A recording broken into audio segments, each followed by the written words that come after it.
What's up, queens? Welcome to the bonus content. And this week we are back to kink shaming and roasting the BDSM community. I'm on my kink shaming 24/7, so I never let up.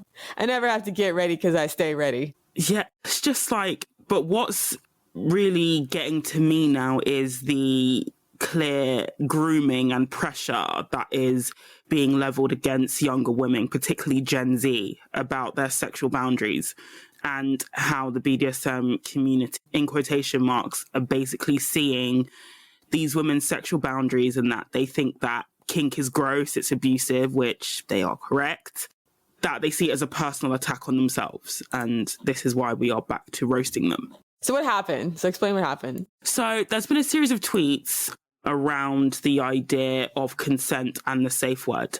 So we'll drop a link to this particular tweet, which basically set off a huge debate around consent and safe words.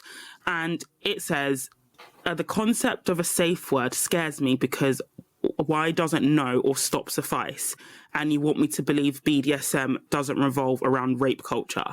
This person has an excellent point, purely because it shouldn't take a safe word before your sexual partner knows that you are uncomfortable or that you're in severe discomfort. And the thing is as well is that when you are in a BDSM like session, if you're being whipped or tied down or flogged, then your body can enter the fight or flight response and you can actually forget what your safe word is, like purely because of the stress of the situation. Because even though they say it's only role play, the body doesn't know that. So when you are being, beaten up or being consensually raped in quotation marks, the body doesn't separate that from a real rape. And so you'll still have those same reactions, including potential loss of memory and the freeze response as well. And not to mention as well, like the safe word is, if we look at the average BDSM relationship, it's always, the man who is the dominant and the woman who is the submissive. And on average, the average man can do a lot more damage physically to a woman than the other way around as well. So this is why the safe word to me is just irresponsible and reckless. And when I was in the community, and even now, the number of women who were blamed when they were raped or sexually assaulted or the scene went too far and they were really, really badly hurt, the number of women who were blamed because they didn't use the safe word was really, really high. Like victim blaming was rampant. And it gave these dominants who should have known better, who should have been able to read their body language in advance, it just gave them a get out clause basically. And then it'll be like, well, he went too far, but you should have safe worded. So the blame is 50-50 at best. Yeah, I mean, I don't see how the BDSM community can try to justify the idea that they exist outside the boundaries of what normal male-female dynamics are. And what often happens is that it creates a hierarchy in which, there's a lot of victim blaming and men are prone to take advantage of a situation where they have plausible deniability, right? For abusive tendencies. So I mean, I feel like that's pretty straightforward and clear, and people are like in outright denial. So there's a follow-up tweet I just sent that says, basically, there's a lot of like Gen Z women on Twitter who are complaining about millennials like harassing them. And also TikTok as well, which I'm really happy to see because TikTok is so bad for like BDSM and just general advice around sex for young women. So this one was from @postnuclearjoan. It says, I'm not done talking about this because I'm so sick of millennials harassing Gen Zers and grooming them into thinking that sexual abuse is empowering and then having the audacity to get mad when we feel uncomfortable because young people setting boundaries is unacceptable. Consent is sexy until it's a teenager telling you to fuck off because you're a creep. Have you ever considered that maybe it's not the kids who are too puritanical, but the problem is actually yourself and your inability to act like a normal adult? Read! Read for filth. I mean, I agree. I can't stand these millennials who are like this either. And I totally get why Gen Z's like, what the I'm glad they're rebelling against it. And I'm like, I feel like all the millennials who are doing this should feel like olds, Like, I feel like I'm totally fine with the age shaming of this. Like, just like, shut up third wave feminists. Like, stop trying to groom the youths into this like completely fucked up lifestyle. And it's absolutely true. And, as I've said before, this isn't to promote BDSM as a practice, but BDSM went rapidly downhill when it became mainstream and anybody thought that they could do it and do it well. And even people within the community that I still speak to at the moment would say the same thing. There was a marked shift in the quality of the community when things like 50 Shades of Grey came out, when there was an explosion in, BDSM erotica, when porn became more BDSM focused, like choking became the norm in pornography. It really, really caused the community to rapidly decline as well. And it's continuing to go downhill. And this is why I'm really glad that Gen Z are pushing back on this, because BDSM, just like any other almost patriarchal institution, it's relying on the grooming of women. So a lot of women, I know, like I got into it when I was only 18. A lot of women will be 18, 20, 21.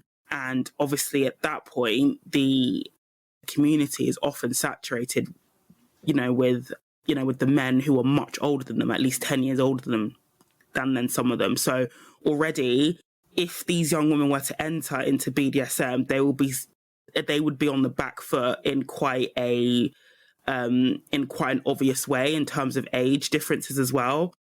And it's not like these older men, they have any clue what they're doing. A lot of them are just porn sick losers who just want to find a willing victim to enact their... Exactly.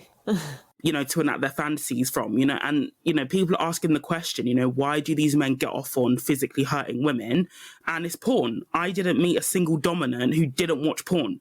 And they all said it. Like, I watched porn when I was younger. I don't watch it now. I mean, one of them literally said to me, right, I used to watch porn, but I don't have to now because I found real women I can enact my fantasies on, basically. And so there was like escalation from watching it in a screen to actually doing it on women. And he still watched porn, by the way, because he used to be on all the Reddit, like, not safe for work subreddits, which is porn, but yeah.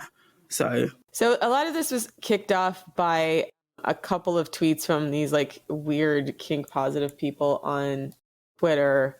There's people like the anime profiles and like yes. the 100 pronouns and just chatting shit about social justice issues, those sorts of people.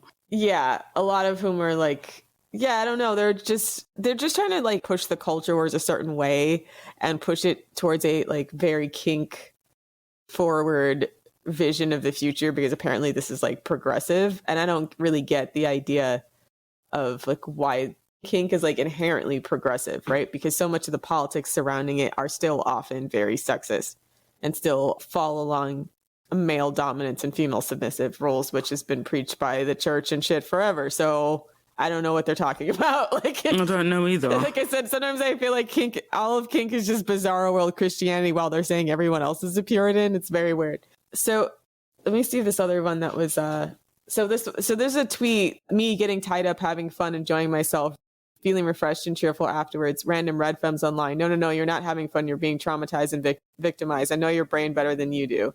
And then like below there was a bunch of Gen Z people were like, looks like your age, and then ... yeah. And then like, not gonna lie. And then the guy replies, this is like some kind of, I'm assuming like fake doctor called Dr. CM chat. And the replies, not gonna lie, it's really sad to see so much of Gen Z being radicalized. What? And then a bunch of people respond like, no, it's very good that we are staying away from sexualized violence. And then the kink person, Dr. Chaden, goes, please touch grass. And then that's your reaction to me criticizing violent structures against women. And then Dr. Chaden goes, the fact that you think BDSM is inherently violent, a structure against women, shows how badly you need to touch grass. Okay, so I don't understand what the argument is. Like, Jonah Bark replies, oh no, a Gen Z are thinking that sexual violence is bad. The kids have gone too far. Do I have to call the police to check your hard drive? You say that sexual violence is bad and you get 30 people in your quote tweets screaming about how you're oppressing them with your kink shaming. And the concept of like kink shaming is just absolutely ridiculous. And, first of all, if you feel, personally offended that somebody doesn't, share your sexual preferences, that's a you problem, because you've clearly made your sexual preferences your entire identity, which again is a you problem. But secondly, it's just like, say, for example, I was eating cheesecake. That's my favorite food. And then somebody says, I don't like cheesecake. And then I'm like, you're food shaming me. It's ridiculous. Yeah. Do you know how stupid that sounds? But it's because it's because they make the kink their identity, and that's why when people, if they rail against it, they feel personally attacked. Like, there's so many people in the community who are like, I'm a submissive, and that's literally their whole identity. Yeah, I think it's that, as well as, like, once again, when your logic and justification's built in a flimsy house of cards, any type of small, like, flick at the bottom makes people really, really nervous, and they start freaking out unjustifiably because they know there's a lot of truth in what people are saying, right? And they don't want to have to examine that. So it's easier just to react and say, you guys are being Puritans, you don't understand my beliefs, etc. Yeah. But don't you think it's weird that this sort of, not being willing to examine your sexual preferences or where they come from, it's the same people that say, if you don't want to date a trans person, if you don't want to date someone who's fat, or if you don't want to date somebody who's disabled, you need to really examine your preferences and see why. Right. But they don't take their own advice when it comes to kink. I mean, even when I was like neck deep in the BDSM community, I never once believed that it was compatible with feminism. And it was around the time I was like sort of starting to get into radical feminism as well. And there was a period where I almost held both of them at the same time, but I knew that they were not compatible with each other at all. I always knew that. Yeah, I mean, there's been a really, I'm actually encouraged to see like how well Gen Z seems to be breaking down so much of the common tropes that people are trying to basically force on them. That people have put forth, especially with millennials, to say that this is going to be like a feminist act. So here's a pretty good tweet. BDSM is rooted in male supremacy, and therefore it illustrates the sexualized version of social and cultural meaning of gender complementarianism. Eroticized gendered violence reifies heterosexuality, femininity, and masculinity. BDSM is the erotic counterpart of male domination. A common rebuttal to radfem criticisms of BDSM is, but what about male subs who want female doms? By definition, they all top from the bottom. Their fantasies are extremely heteronormative. Penetration is degradation. Feminization is humiliating. Women are props to them. So yeah, it's extremely heteronormative and extremely patriarchal, while the kink people are trying to argue that it's not. And like I said, I feel like they just don't want to address that cognitive dissonance of it. So they just keep like reacting to anybody who says that, like, not even criticizes them, but just says like, it's not for me because it's way, way, way too close to enacting sexual violence. And that apparently is a problem for people even stating that, because they don't want to have to examine to the extent that they're participating or reinforcing it. So. Yeah. And so we came across an article that talks about choking during sex and how common it is amongst college students. And to the shock of absolutely nobody, this article actually found that most people, or most women, because it's primarily women being choked, don't find it very pleasurable because they're being strangled. Like, you can't, someone else can't choke you. You choke on a piece of food that went down the wrong hole, or if you ate too fast. But what is happening is strangulation, essentially. And I would be curious to talk to someone who actually is into this sexually, because like, I don't find anything sexual about it. I mean, in fact, like, it just feels like violence to me with a guy. It just feels like rape, and like, it doesn't feel good to me at all. Like, if a guy's trying to like cut off my air passages while I'm having sex with him. I guess, bare minimum credit awarded. But when I was in the BDSM community, a lot of people within the community made it very clear that there is no safe way to choke somebody. There's absolutely no safe way to do it. And even if the person seems fine afterwards, it can cause all sorts of issues. It can lead to a stroke. It can lead to, brain damage. And the problem is, the men doing the choking, they get it from porn. They've got no idea what they're doing. And a lot of the dominants, they're not even trained in basic first aid. So if the submissive was to black out for whatever reason, and which was really, really common, there were stories from lots of women who would say, he choked me till I passed out, which is so dangerous.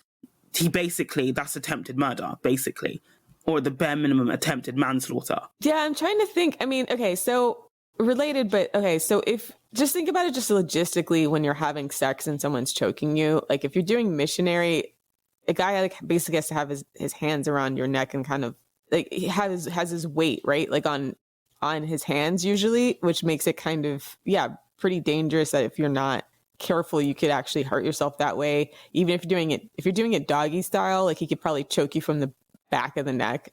I've had guys like maybe hold the back of my neck or hold my hair or my head, or even my shoulders, but like that's fine. But this is like around your neck, like, and it doesn't actually take a lot of pressure to basically strangle somebody, especially if we look at the strength of the average man. Like, their grip strength is so much stronger than women's. Yeah, like I can't imagine. Like, I'm just trying to think of like like just straight up, just from a logistical standpoint, if you're doing it, I think thinking through it, if you're being choked in such a way, like during sex, like it's almost in a place where a man would have to throw his weight behind it, because like he'd have to be gripping you in such a way that you would hold his weight. So that's what makes it so insanely dangerous to do. Yeah. So dangerous. So this article says choking during sex is surprisingly common among college students, even though most don't find it very pleasurable. And this is by Emily Manis. And so it begins. Choking during sex was once taboo, but has become an increasingly popular topic in today's society. But just how common is it? A study published in Archives of Sexual Behaviour suggests that 40% of undergraduate and graduate students have participated in sexual choking. Now, the rise of social media and internet pornography has led to rapid increase in sexual choking, especially among adolescents and young adults. I mean, and there's also a lot of women who have reported that men just choke them without even asking. Yeah, I hate that shit. It feels that they'll just start slapping and choking them. And I guess this happened to me a couple of times, and it feels like rape. Like, it actually just feels like assault in the moment. You know what I mean? Because you're not expecting it, right? And I'm like, what the fuck are you doing? Like, I basically have to tell them, but like, it kind of like actually activates my fight or flight response. Yes, it would. It would. And as a person who's like experienced like a physical abuse in my past, like that, I have a very like reactive thing to it because of, unfortunately, I've been choked by insane people before.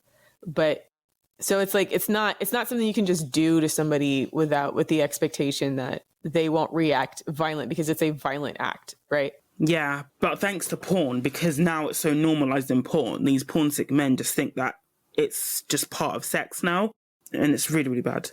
Though sexual choking has a long history, for most of history, it has been considered controversial and risky. It is controversial and risky. It's not considered, it actually is. Like, the pure mechanics of it, there's actually no way to basically strangle somebody safely. There's no way to do it. Each time you put your hand in that region and apply any amount of pressure, there's always a risk. So sexual choking can involve using hands or limbs or the ligatures to squeeze the neck and restrict airflow. This is strangulation.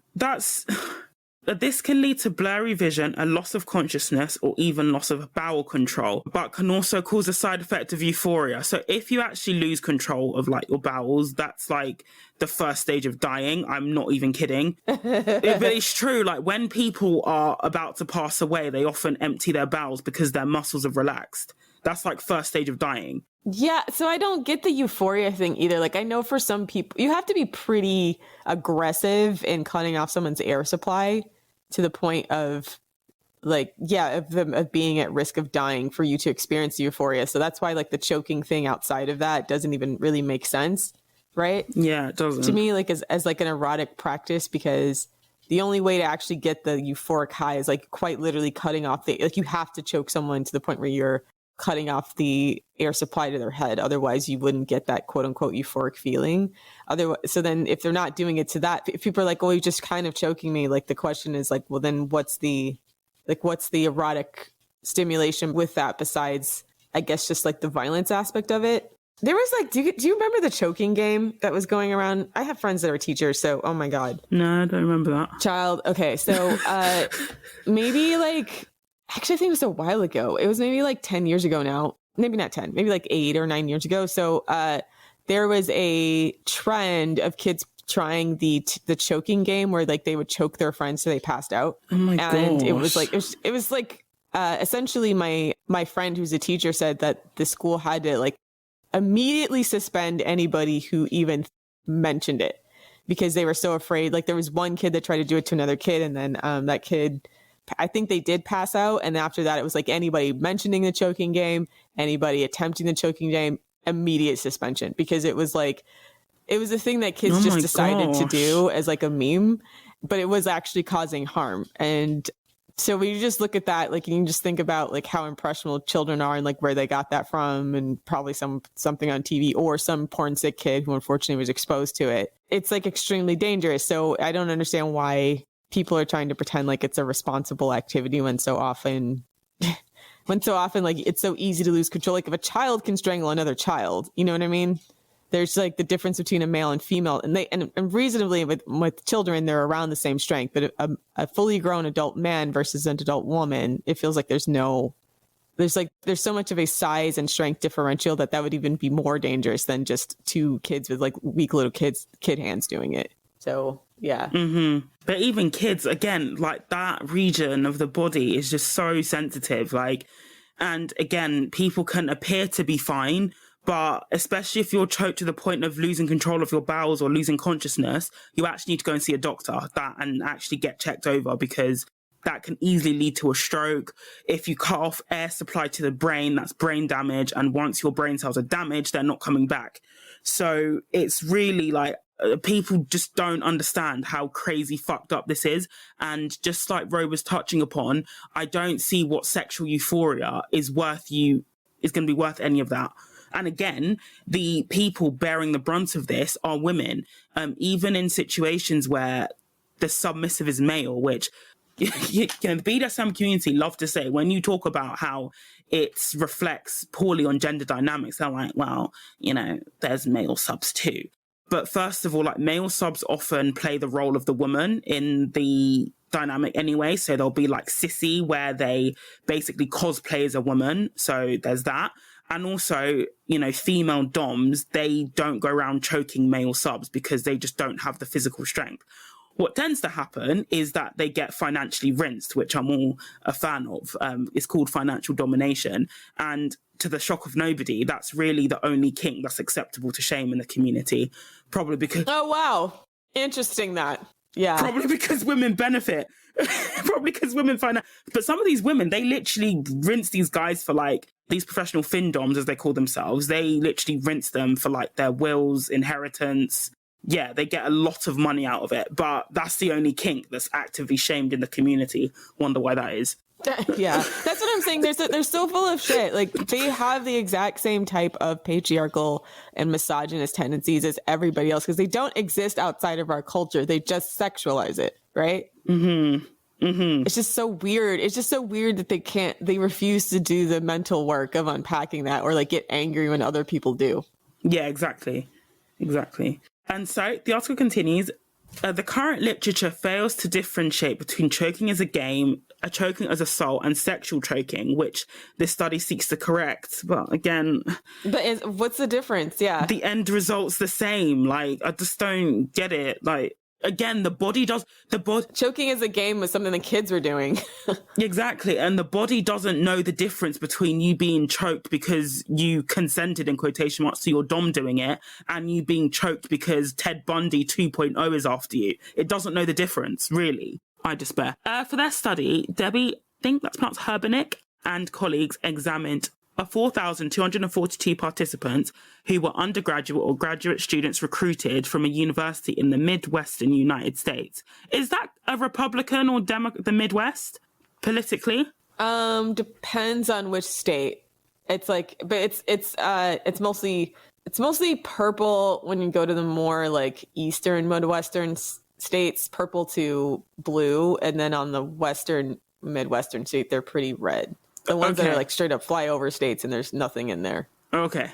Just wanted to see if there was any. As far as like, there's not too many major cities and they have a low population density. Those are more red. But it's purplish. The Midwest. Yeah. And so participants were 62.9% undergraduates and 37.1% graduate or professional students. That's a really badly written sentence. Anyway, the participants completed measures on demographics, social life, Greek life involvement, I'm guessing sorority involvement, a lifetime history of choking and or being choked, the age of first being choked, how many partners they've choked or been choked by, consent, the method, frequency of choking, choking intensity, responses to being choked, and if they ever lost consciousness or caused a partner to lose consciousness from sexual choking. The results showed that around 40% of participants had partaken in sexual choking, and this was more common in undergraduate students than graduate students, and being choked was more common in women than men. Of course, right? This is why I think they're all full of shit. What a shock. About this being,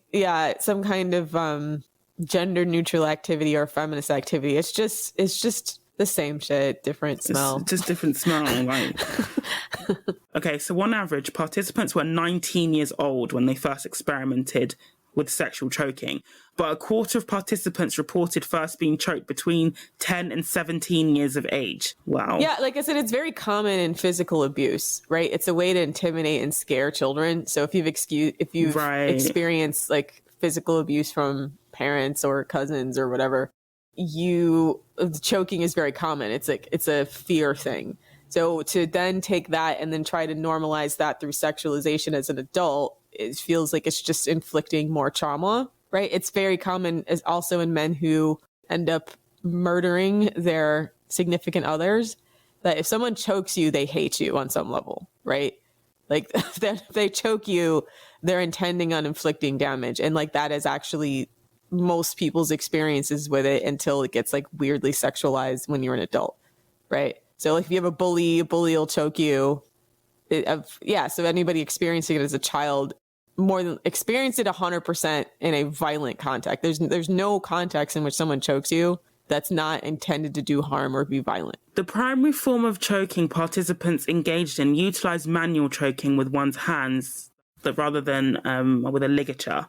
On average, intensity of... What's ligature? Sorry, what's that word? I don't know that word. A ligature is like it's like a rope or like something else besides the hands that you can tie around to choke somebody. So it can be like a rope or a scarf or just anything else really besides your hand.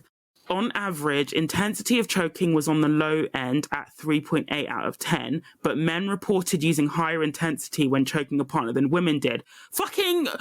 Is anybody surprised by this? Like, when they do these studies, I just wonder how they get funding. Does somebody not think this shit's fucking obvious? Like, of course men are going to use a higher intensity because especially forearm and hand strength, like men, they are vastly ahead of women. Even the average untrained man is probably stronger than a woman who like deadlifts 100 kg regularly at the gym. This seems like it's intent as well. Like they intend to they're just more aggressive. Exactly. It's that aggression, which it's just like less than 1% of participants shared that themselves or a partner ever lost consciousness whilst engaging in sexual choking. But most commonly, participants reported experiencing head rushes, feeling as if they can't breathe, like watering eyes, the inability to speak, and difficulty swallowing. But feeling as if they can't breathe. Yeah, being choked. Yeah, like that's... Yeah.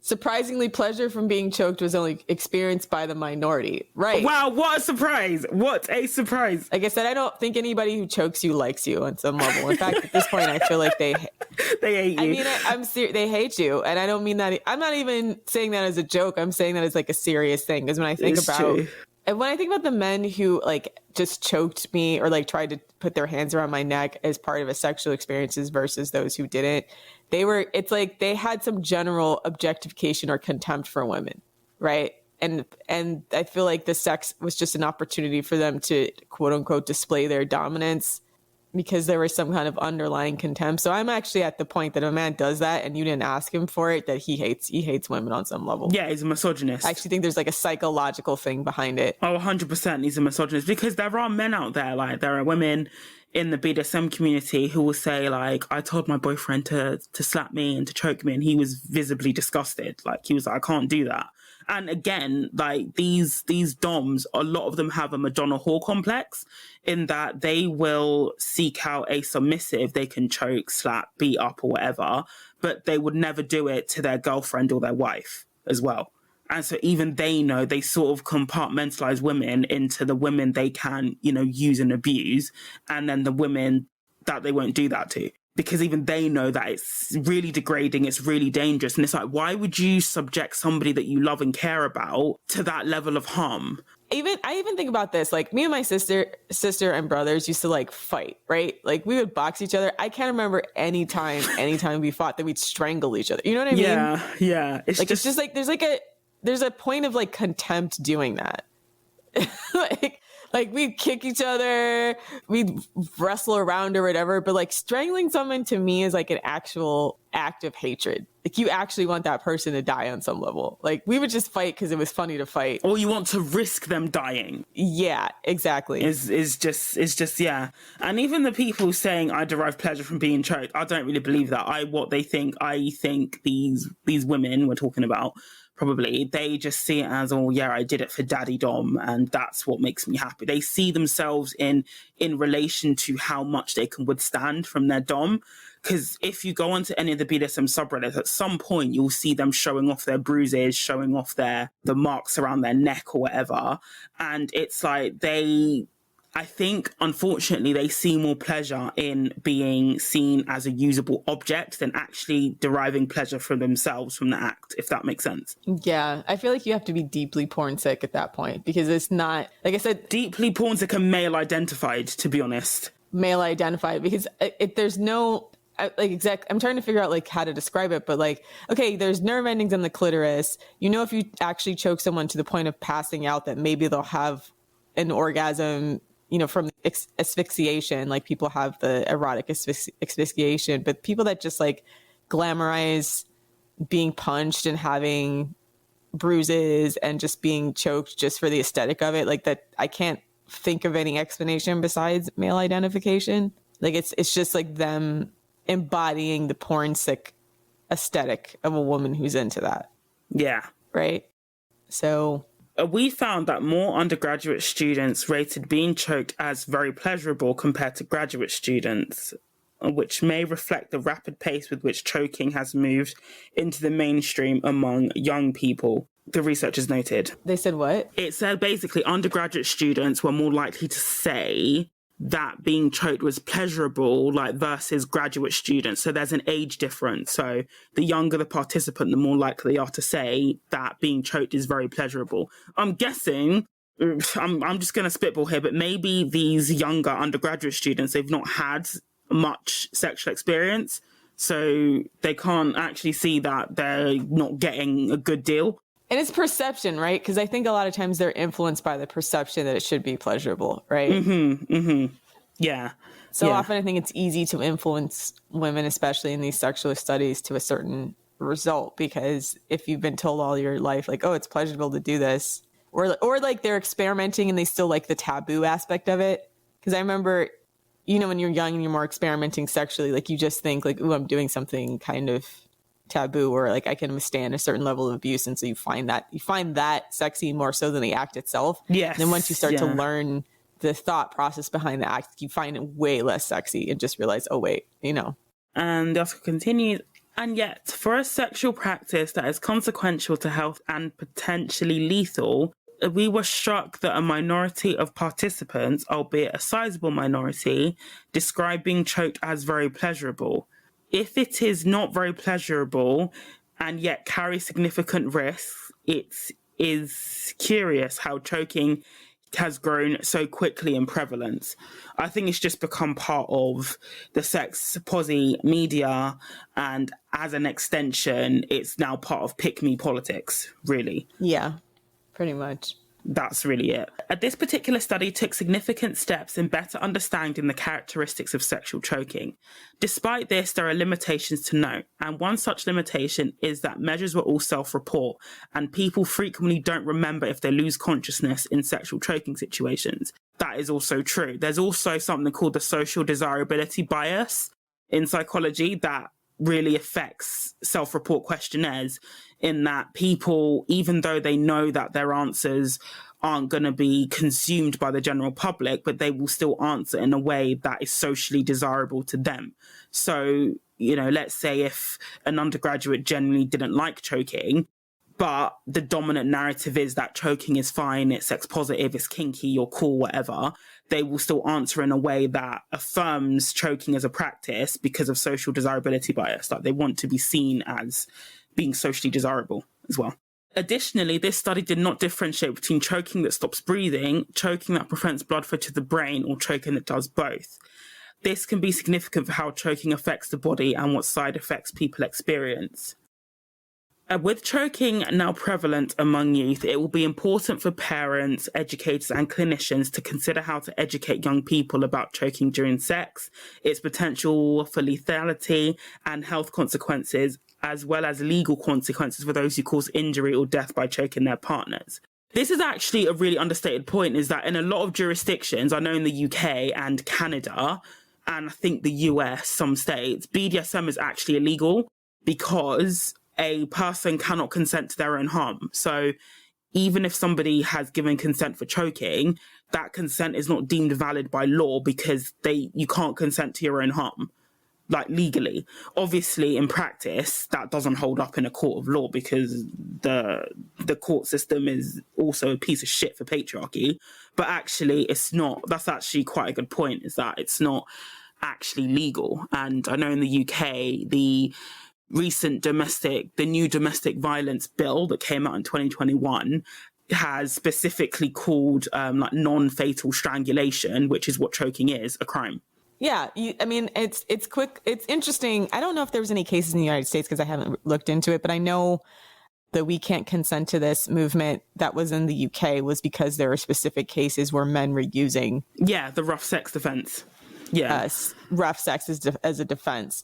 There's been a couple cases in the United States where someone died as a result of rough sex, and it was like left alone in the media because the perception was that, like, I forget exactly how it was framed, but it was like the person was arrested. It was thought that more than likely the person died as a result of rough sex, and so rather than say that, they gave them like involuntary manslaughter charges rather than like first and second degree murder. So there's been a couple of cases like that, but I don't know if it was like, I don't know if it's been to the extent that it's been in the UK. There's been a couple of women who have died due to the rough sex defense. I think since 1970, I think about 70, I want to say 70 men have tried to use that defense. So yeah. And again, with this whole thing around the safe word as well, like if somebody's lost consciousness, if somebody can't breathe, if they can't speak, how can you expect them to use a safe word? They also say you can use a safe signal if you're being choked. But again, that's not going to help you if you've lost consciousness. Like, it's not going to help you. Given the challenges... And I Googled it, it seems like so much of the discussion about choking during sex and the resulting murders have occurred in the UK, meaning like outside the US. So I'm wondering if it's because often, I think in the United States, like you get at minimum involuntary manslaughter. Minimum. Is it a federal crime? Is that a federal crime, manslaughter? Well, it's a felony. It depends on like what jurisdiction you committed in, but like it's generally a felony, but it's in whatever state you committed in. Damn it. Ever since I've heard that federal prisoners don't get parole, I'm just like, just make this like a federal crime. So if they get like 20... Well, it depends. Like it has to be a crime against the state, which is different. So like we don't have... Okay. Yeah. So like that's a completely different thing than like crimes against other people versus like crimes against the state or crimes that occur across state lines. So like if you choke someone and you bring them from like Ohio to Illinois or something, then that becomes a federal crime because it's you're transporting someone across state lines. So it's just like a difference in where the crime is committed, what states the crime is committed in. If it has like implications for the larger state, that's a different type of thing. Right. Okay. It's a difference between like, okay, if you get caught with possession or growing drugs in your backyard versus like you're importing drugs from over the border or importing drugs between states or something like that. Right, okay, I see. Given the challenges of providing medically accurate information to young people about even basic sexual health information, we acknowledge that most high schools will not address choking or rough sex, nor would most teachers likely have sufficient expertise in this understudied area to teach about choking in a way that is accurate and does not further stigmatize already marginalized communities. The BDSM community, if they are marginalized, it's entirely their own fault. If they weren't busy shoving their kinks in everybody's face, kink shaming would not be a thing. And if they just basically shut the fuck up about people expressing discomfort with BDSM in general in a valid and constructive way, then it would also not be an issue. But they put themselves out there and then play the victim when it's not well received. And it's like, your bedroom preferences don't have to be common knowledge. Like, we don't have to see your bruises. We don't have to see you being, led around on a leash in public. We don't have to see you in fetish gear at pride events. Like, if they are marginalized, it's entirely their own doing. Again, before BDSM became mainstream, BDSM has been around for a very, very long time. Kink shaming is only a recent invention purely because people are just talking about it more openly when nobody asked them to. They're not marginalized. And I feel like, again, this is a complete insult to people who are genuinely sexually marginalized, like people who are bisexual, people who are gay. You being into, if a man is into beating up women in the bedroom, that's not going to get him the death penalty, unfortunately. In a lot of places, whereas being gay actually will. And this is where we're seeing the real consequence of the BDSM community trying to hitch their wagon and struggles to the LGBT plus community. But by extension, the poly community are also trying to do that as well. Yeah, I really hate that. And I kind of see why there's been a movement as of late for lesbians and gays to kind of separate themselves from the rest of the letters, because they're like, we're just homosexuals. We're not into all this other shit that's clearly a choice, right? Like, you're not like... Yeah. You know what I mean? Like, there was an early discussion about how like sexuality is not a choice, and that basically that some people's sexual orientation is either heterosexual or homosexual or somewhere in between. And then they're getting all these people that were like, I have to wear a puppy mask and be spanked with a tennis racket, and it's my sexuality and I can't help it, and you guys have to accept this. And I'm like, we don't actually, I mean, you can do whatever you want in a free country per se, but the idea that like that's the same as being a heterosexual and a homosexual, like your sexual orientation is kind of insane, right? Like, and I kind of see why a lot of gays and lesbians are trying to like separate themselves from the rest of the like the queer community, because people are just slowly backing away into the bush like Homer Simpson style. Honestly, that's what it seems like, because there's just like fully insane people who are trying to just push whatever agenda they have under the LGBTQ banner. And like, I feel like that's not really fair. And it's offensive. Let's be real. Like, if again, like, you won't get the death penalty if you're into being choked by your partner anywhere in the world. Exactly. And in fact, the more like, if you go to like the Middle East or Africa, they would be like, yeah, that's great. Because again, it reinforces their gender dynamics. This is why it's laughable when they think that they're reinventing the wheel. It's like, you're not. You're really not. Men think not being able to be perverts in public is oppression. Is oppression, right? It's legitimately oppression, yeah. Because let's be clear, it's mostly the males of the alphabet lettered community. I don't know all the acronym letters right now. So LGBTQIA plus something. Like I don't know. I'm actually asking. So I don't know either, because they've been adding a bunch of like acronyms. So yeah, and so it's gone from like, hey, people have a different sexual orientation to like, quite literally, if you say anything about whatever sexual behavior I have, even if I'm doing it in public, then you're the one with the problem, which is kind of crazy. Because I'm like, once again, if they were just mostly doing this within their own home, no one would really care or know. But it's become like public discussion because they want to like quite literally parade it, right? Or like put it on media, put their sexuality as part of their identity or part of their LGBTQI identity. And some of these people are just spicy straight, which a lot of the gays and lesbians have pointed out, right? Like they're in completely heteronormative relationships, but they just like want to have like weird sex. And so now they think they're oppressed, which I think is really... It's true. It's just offensive and stupid. Like, it's legit offensive. It's just... Like, you having weird sex is not like on anywhere near the level of like gays and lesbians not being able to get married, right? Like, that's just a completely different. No, like nothing's like, it's just, yeah. Like, but again, it's that needs to be special and different.